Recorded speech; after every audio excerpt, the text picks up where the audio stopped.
नमस्कार दोस्तों, स्वागत है आपका हमारे चैनल कथा परदेश में। आज की कहानी है बड़े घर की बात, जो कि सुभद्रा कुमारी चौहान के द्वारा लिखी गई है। तो चलिए शुरू करते हैं आज की कहानी। फूल सैया के ही दिन फूल और मनोहर में तनातनी हो गई।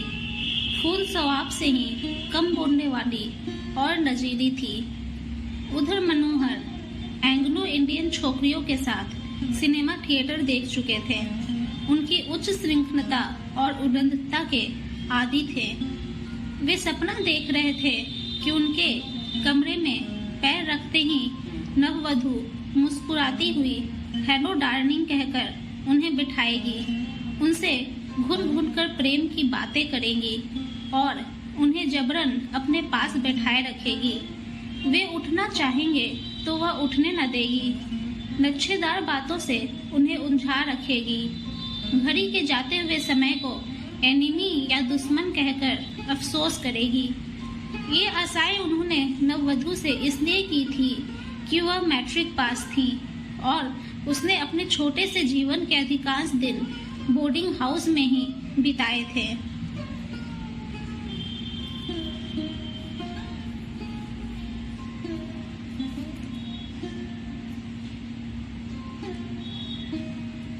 जिस समय मनोहर फूलों का हार गले में डाले इतर में बसे बसाए अपने कमरे में आए, नववधु फूल लैम्प के पास खड़ी चुपचाप एक पुस्तक के पन्ने उलट रही थी। किसी अज्ञात आशंका से वह रह रहकर कांप सी उठती थी। उसके पति होते हुए भी मनोहर आज तो उसके लिए पर पुरुष ही थे। उनसे कैसे बोलूंगी, क्या कहूंगी, कहीं कोई बेवकूफी न हो जाए। फूल मन ही मन बहुत घबरा रही थी। अचानक किसी के हल्के पैरों की आहट होते ही वह पुस्तक छोड़कर एक कोने में सिमट कर खड़ी हो गई। मनोहर बाबू अपना यह अपमान न सह सके। एक क्षण तो वह चुपचाप खड़े रहे, फिर तिरस्कार भरे स्वर में बोले, क्या स्कूल और घर में यही शिक्षा मिली है कि आए हुए पति की तरफ पीट करके खड़ी हो जाओ? फूल सिहर उठी किंतु कुछ बोली नहीं। मनोहर का पारा और गर्म हो गया। कठोर स्वर में बोले, मैंने तो समझा था पढ़ी लिखी है तो कुछ अकल भी होगी, लेकिन वही गवार की गवार। इस पर भी जब वह कुछ न बोली तो वह झल्लाए हुए उठे और फूल का घूंघट जोर से पीछे से खींच लिया। रेशमी साड़ी थी, मुंह के साथ उसका सिर भी खुल गया। पन्ना पीठ पर आ रहा। फूल बोली तो कुछ भी नहीं, मगर फौरन ही अपना सिर ढककर कमरे से बाहर हो गई। मनोहर गुस्से से, सकल चुड़ैलों की नखरे परियों के, कहते कहते सीढ़ियों से नीचे उतर गए। फूल चुपचाप आंसू बहाती हुई खड़ी रही। अचानक मनोहर को बाहर जाते देख उनकी बहन यशोदा ने आकर पूछा, क्या हुआ भौजी, भैया क्यों चला गया?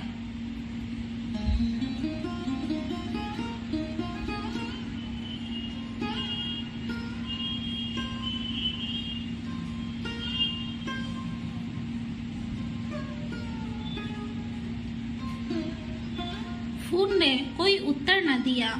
वह अपनी ननद से, जो उसकी सास की जगह पर थी, कुछ सहानुभूति की आशा रखती थी, मगर यहाँ उल्टा ही हुआ। यशोदा ने फूल को झकझोर कर कहा, बोलती क्यों नहीं चंडालिन? दो बात भैया से कर लेती तो क्या तेरी जवान घिस जाती? एक वह थी जिसने उसके जी को जंजला कर उसे आधा कर दिया। अब तू आई है तो तेरे ये लक्षण।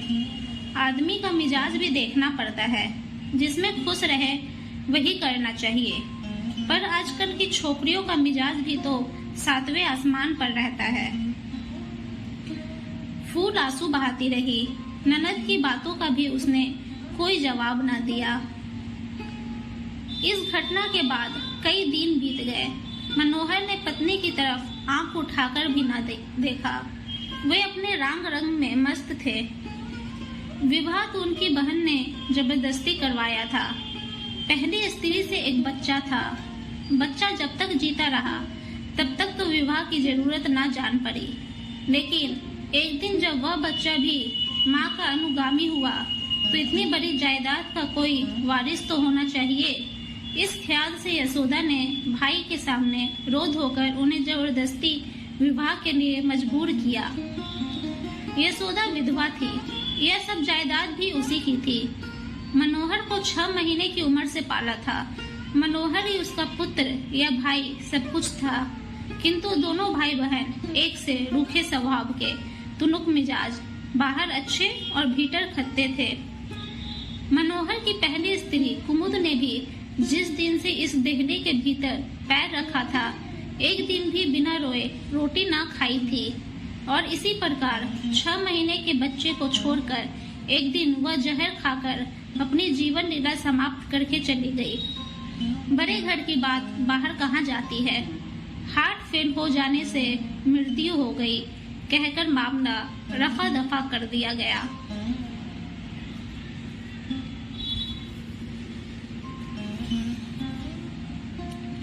फूल ने भी ये बातें सुन ली, मगर अब क्या हो सकता था। उसने सोचा, खैर जैसा जो कुछ है मुझे तो निभाना ही है। अब यही तो मेरे परमेश्वर हैं, मेरे आराध्य और देवता हैं, किसी तरह उन्हें मनाना चाहिए। मुंह से तो कुछ बोलते हुए उसे लज्जा आती थी और बोलने का कोई अवसर भी न मिलता था। इसलिए उसने सोचा, एक पत्र लिखूं, शायद देवता सीधे हो जाएं। वह कागज कलम लेकर बैठी। बहुत सोचने समझने के बाद उसने एक पत्र लिखा। मेरे देवता, कई दिनों से सोच रही हूँ कि आपको एक पत्र लिखूं, परंतु क्या लिखूं, कैसे लिखूं, मेरी समझ में नहीं आता। माना कि मैं अपराधिनी हूँ, फिर भी क्या आप मुझे क्षमा नहीं कर सकते? भूल तो मनुष्य से हो ही जाती है। मुझसे भूल हुई और बड़ी भारी भूल हुई। मैंने आपके कोमल हृदय को दुखाया, आपका अपमान किया, आपकी पूजा में त्रुटि की, देवता का सम्मान न कर सकी। न जाने किस अहंकार में, किस मद में बावली हो गई। किंतु आप तो क्षमा कर सकते हैं। मुझे अपने चरणों की सेवा का अवसर दीजिए। मेरी त्रुटियों को भूल जाइए। मैं आपके चरणों पर सिर झुका आपसे यही वरदान मांगती हूँ, मेरे स्वामी।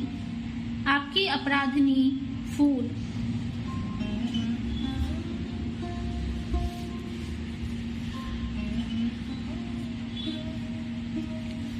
पत्र समाप्त कर ज्यों ही फूल ने पीछे देखा, मनोहर खड़े थे।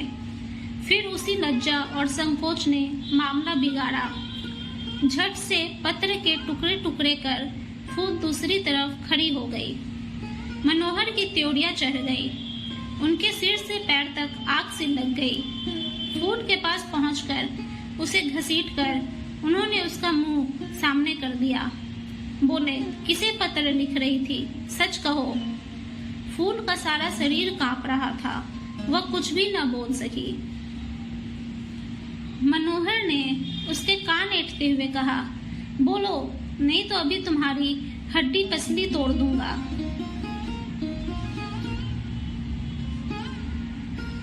फूल को भी क्रोध आ गया। उसकी मुद्रा कठोर हो गई। बोली, मैं नहीं बतला सकूंगी। जो कुछ आपको करना हो कर लीजिए। फूल का यह कहना था कि बस मनोहर उसको पीटते चले गए। फूल ने जवान न हिलाई, मगर वह जब तक बेहोश न हो गई, मनोहर उसे मारते ही रहे। दूसरे दिन अचानक मोहल्ले भर में यह हवा फैल गई कि मनोहर की दूसरी स्त्री का भी हार्ट फेल हो गया। अर्थी के साथ बहुत से लोग थे जो असली वाकये से वाकिफ थे, मगर शहर के इतने बड़े और पायदार आदमी के खिलाफ जबान खोलने की किसकी हिम्मत थी? मर गई तो मर भी जाने दो, स्त्री ही तो थी, कल तीसरी आ जाएगी।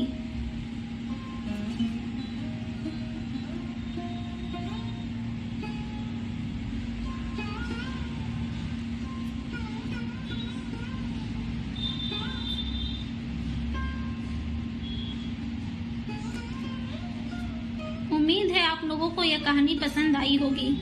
दोबारा मिलते हैं एक नई कहानी के संग। धन्यवाद।